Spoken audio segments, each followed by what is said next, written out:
If everybody please stand, we'd like to ask Dee Dee to lead us in a prayer, please. Thank you. Today, April 7th, is a rich day in West Virginia history. In 1927, on this day, A. James Manchin was born in Farmington. And at the age of 21, he became the youngest legislator to be elected and came back and introduced in the House of Representatives a discrimination bill that said it was illegal to discriminate regardless of race, color, or creed. In 1950, then, he was defeated in Marion County because of his strong stance on integration. And this was 6 years before the Brown versus Wallace Board of Education decision. So we honor him on this day. But we also honor one of my heroes who came here to Fairmont to be inducted. He was born on April 7th, 1947. His name was Thomas Bennett, and the book is written about him. His relations was both Thomas Miller and Robert Miller, both of whom Miller School was named for, and the Miller School out on Locust Avenue. The importance of Tom Bennett is that at the age of 21, while at the university, while he didn't believe in war, he believed he should serve his country. So he went as a non-combatant and registered as a CO, and went and served, and on February the 23rd, 1969, in heroic action, he was killed in Vietnam, helping people who had been shot and killed on the battlefield.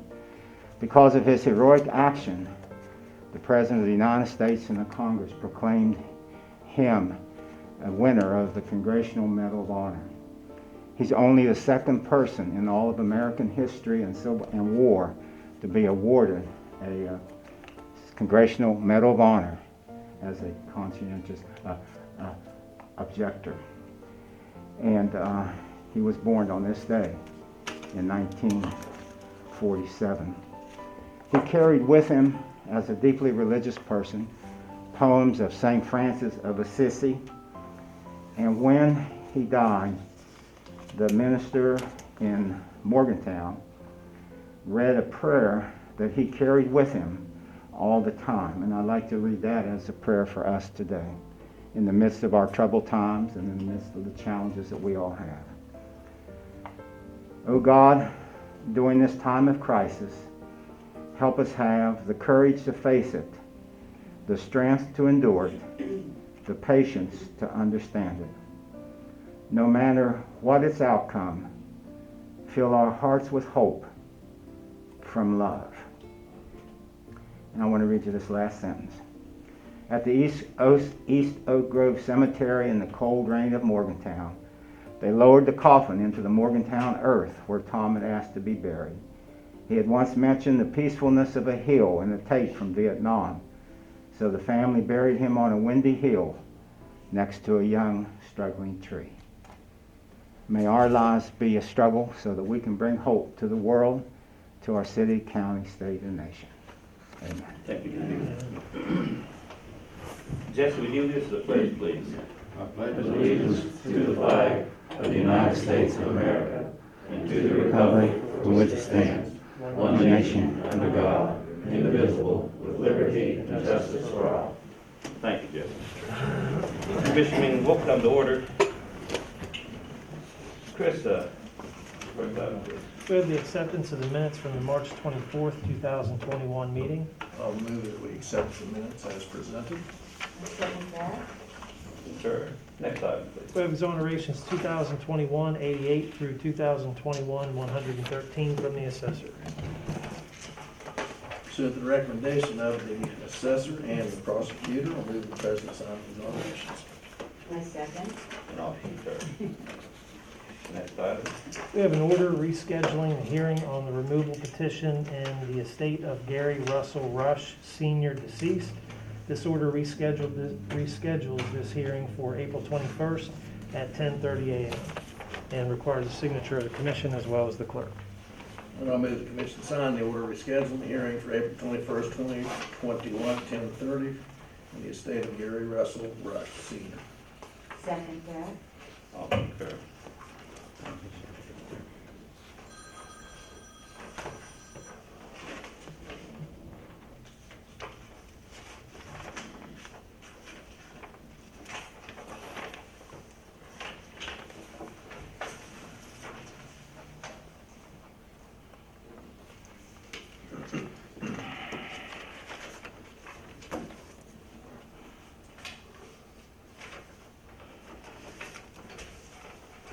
The next item.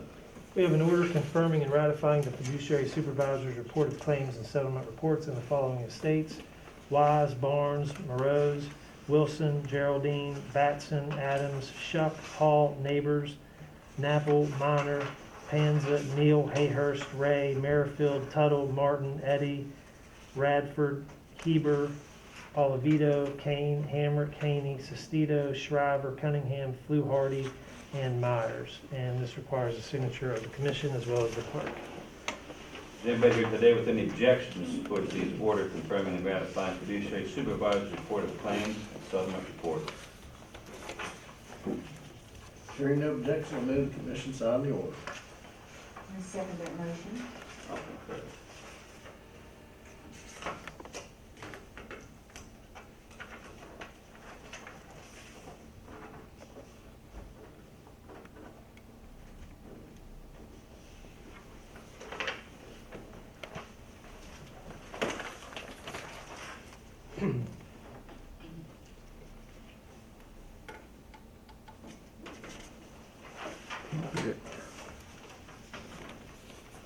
Okay, Chris, and the next item? We have a resolution for Fair Housing Month.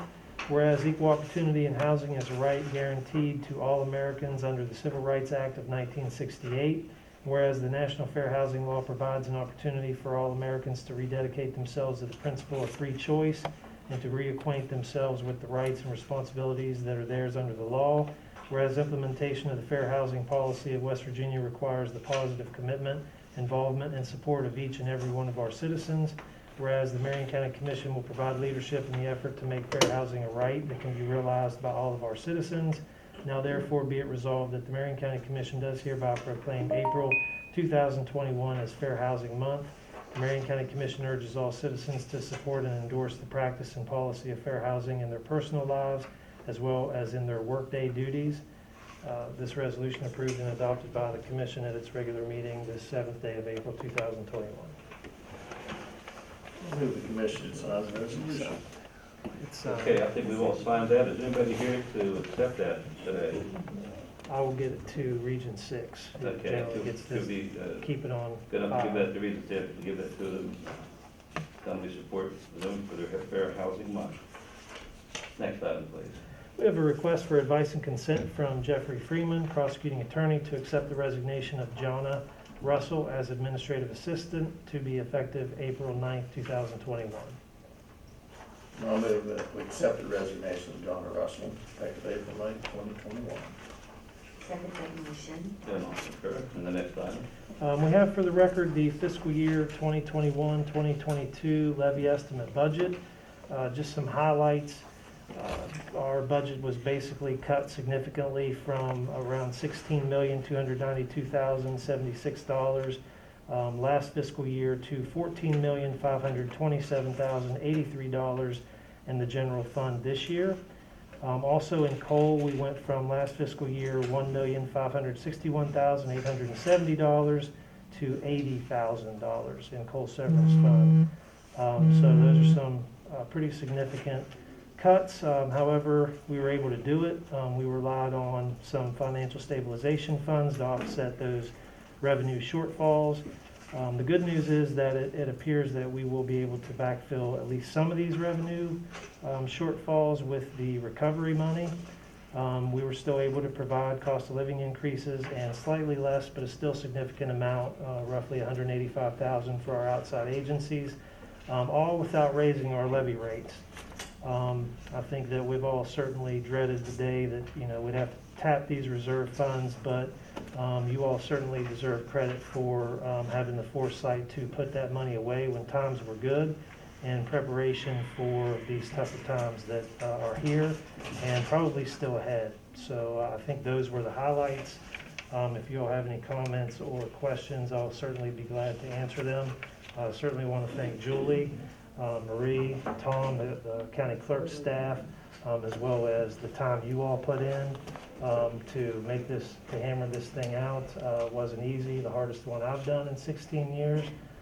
So hopefully after this year, we get on track to make it a little easier, but I'm not sure, but we'll see. There's definitely some gray hairs under here from, kind of glad I'm wearing a mask, but, I think it has to do with age. I don't know. well, I got this is not helping. We thank you as well, Kris, because you did a phenomenal job, Thank you. and you helped us out tremendously. And being someone just learning the ins and outs of this process, you were instrumental in getting us where we are now.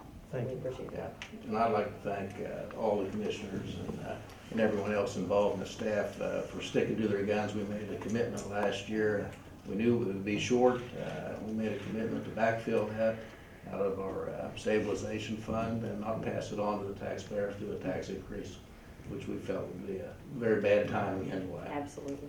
But I think next year will be more positive, and hopefully it'll be a little easier to deal with. Yeah. Yeah, I certainly agree. We anticipated this a couple years ago. We knew this was going to happen. The lion's share of all coal severance tax goes to the county which it's severed from. We've been fortunate to have coal mines in our county for many, many years. I was one of them, 12 years.